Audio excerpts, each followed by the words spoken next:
Badut itu badut Doraemon paling gede, itu beratnya 22 kilo. Saya lari jatuh, nggak bisa bangun. Tolongin saya malah nyolongin duit, nolongin palanya. Orangnya nggak ditolongin, dia ketawa.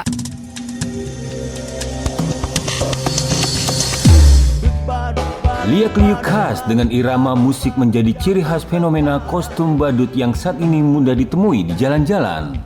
Awalnya banyak pengguna jalan terhibur dengan memberikan uang receh kepadanya. Namun kehadiran mereka kini menjadi persoalan tersendiri. Pro dan kontra muncul akan kehadiran mereka. Badut jalanan kini telah menjadi wajah baru ibu kota dan sekitarnya. Pasalnya, pengamen bermodal kostum ini makin mudah dijumpai di sudut kota. Dari mulai lampu merah, minimarket, rumah makan, hingga menyusuri sepanjang jalan. Debu dan teriknya matahari tak menyurutkan langkah mereka untuk mencari sesuap nasi. Lantas, seperti apa latar belakang dan kisah para penghibur jalanan ini? Netizen El Sinta, saat ini saya sedang berada di daerah Jakarta Barat. Dan saat ini saya ingin mewawancara salah dua dari begitu banyaknya badut-badut jalanan yang sekarang sedang menjadi fenomena di Jakarta dan sekitarnya. Ikuti saya. Sini ada teman-teman badut kita. Halo. Halo Mas. Berat ya Mas kepalanya ya? Boleh duduk lagi Mas?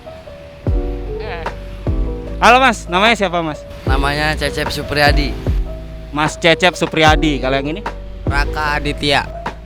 Mas Raka Aditya. Sekarang kan fenomena badut jalanan ini lagi merebak nih Mas ya? Iya. Seru nggak sih jadi badut Mas?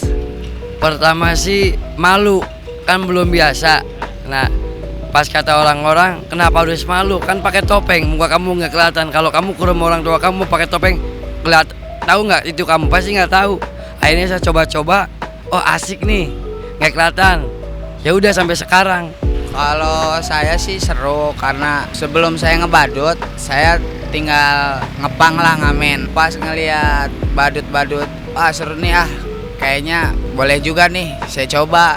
Akhirnya daripada ngamen kelihatan banyak orang dipandang sebelah mata ya kan, saya turun ke badut tuh. Akhirnya pada senang anak-anak kecil, jadi sekalian saya ngehibur-hibur anak kecil. Kostum ini kan milik sendiri atau ada komunitasnya? Enggak bos, saya nyewa. Sehari saya nyewa kan 50.000. Semua badut nyewa 50.000 semuanya. Berarti penghasilannya per hari lebih dari 50.000 dong? Iya, harus lebih. Kalau nggak lebih ya, saya punya anak, dia juga punya istri kan bang. Gimana caranya saya mikirin nyari uang, sisanya membuat makan, yang penting dapat ada lebih buat setoran baju doang dulu badut.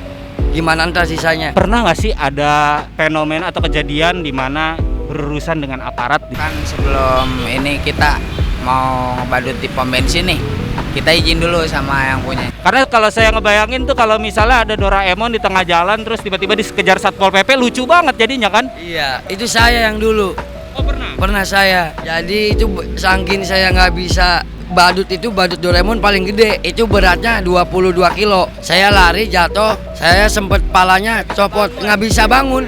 Ditolongin sama orang-orang motor. Mas ketawa, tadinya gimana ya? Jadi temennya juga sempat ketawa dulu ya guys. Saking kepalanya besar, kepalanya sampai sepinggang. Tolongin saya malah nyolongin duit, nolongin palanya. Orangnya nggak ditolongin, dia ketawa. Tapi akhirnya jadi pembelajaran lah ya, kalau izin dan segala macam perlu. Bob tadinya mau nangkep, jadi nggak nangkep. Ya orang berat kok ketawa, sambil ketawa. Ini orang buat bangun nggak bisa, apalagi buat kabur. Diketawain sama Pol PP. Ini saksinya dia juga ketawa.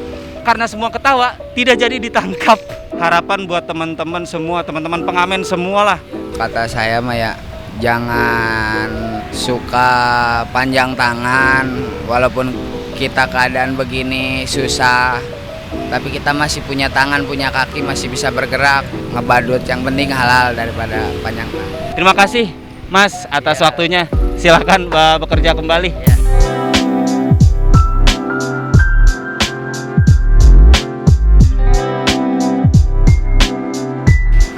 Netizen, saat ini saya sedang berada di warung soto Jawa Timur Cak Kumis.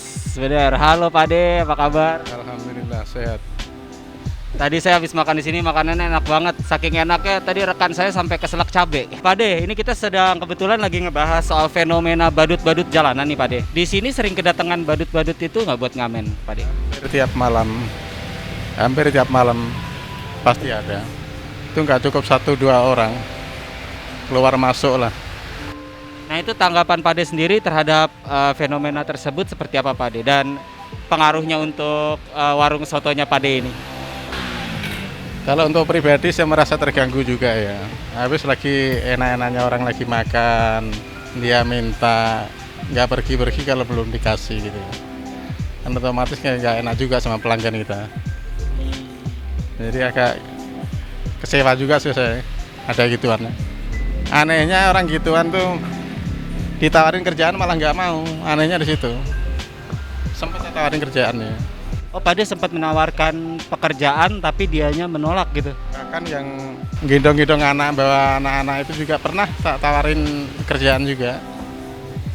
Umumnya lah di sini sebulan 1,5 juta bersih, makan apa di sini udah tak tawarin itu. Nolak juga deh. Wow, luar biasa.